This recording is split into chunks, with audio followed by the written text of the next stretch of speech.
Vamos lá, galera, de novo aí, vamos na continuidade, mais uma questãozinha envolvendo razão e proporção, né? Lembrando que esse é o assunto mais cobrado no Enem de todos os tempos. Tem quase 20% das questões desde 2009. Então vamos lá, dando sequência, mais uma questão do Enem do ano passado. Ela diz o seguinte, ó, Antônio, Joaquim e José são sócios de uma empresa cujo capital é dividido entre três partes proporcionais a 4, 6 e 6, respectivamente. Com a intenção de igualar a participação dos três sócios no capital da empresa, Antônio pretende adquirir uma fração do capital de cada um dos outros dois sócios. Ele quer saber de quanto vai ser essa fração de cada sócio. Olha, ele está falando aqui em partes proporcionais. Então ele está falando o quê? Diretamente proporcional. Então vamos pensar no seguinte, essa questão ela tem várias formas de fazer. E outra, ela foi considerada difícil. Tá? Mas vamos pensar no seguinte, você tem o Antônio, você tem o Joaquim e você tem o José. Pensa comigo no seguinte, o Antônio tem 4, o Joaquim tem 6 e o José também tem 6. O total, somando tudo, dá 16 partes, né? Então, o que isso quer dizer, pessoal? É só você pensar no seguinte, é que cadê? O capital do Antônio é um múltiplo de 4, o capital do Joaquim é um múltiplo de 6 e o capital do José também é um múltiplo de 6. E o total do capital da empresa é um múltiplo de 16. Vamos pensar no seguinte, ele quer que divida em três partes iguais. Então vamos pensar, 16 divide por 3? Não, não divide.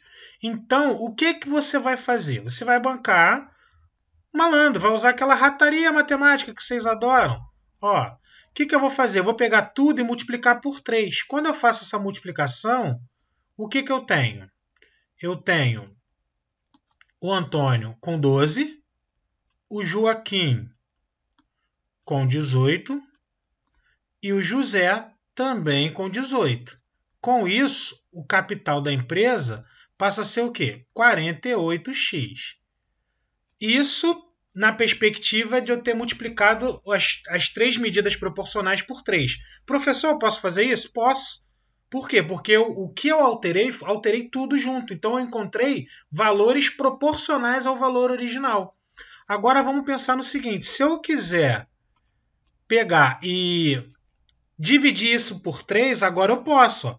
Ou seja, se eu dividir por 3, isso significa que o Antônio tem que ter 16, o Joaquim também vai ter que ter 16 e o José também vai ter que ter 16.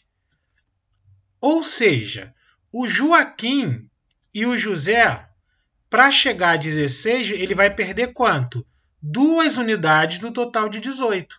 Logo, o que o Antônio vai ganhar de cada um é 2 por 18. Simplificando, isso vai dar 1/9. Ou seja, cada um, tanto Joaquim quanto José, vai vender 1/9 da sua participação para o Antônio. Aí sim eles vão ficar, cada um deles, com a mesma quantidade de participação. Então, galera, qual foi o macete dessa questão? Foi você primeiro aqui multiplicar por 3. Por quê? Porque o total do capital da empresa ele passa a ser um múltiplo de 3. Aí, quando eu tenho 18, aí sim eu posso pegar e dividir 48, desculpa, para cada um dos sócios, ou seja, sobra 16 para cada. Aí você percebe que tanto Joaquim quanto José têm uma queda de 2 unidades percentuais. Quando ele cai 2 unidades, no caso é só você pensar, o José perdeu 2 num total de quanto? De 18. Joaquim perdeu 2 num total de 18. Ou seja, 2 de 18 é a mesma coisa que 1 de 9. Ou seja, você encontra aqui que é a letra C. Essa questão foi considerada difícil. Pensem comigo, a estratégia. Li, parece que dá para fazer. Embolei um pouco, já pula para outra.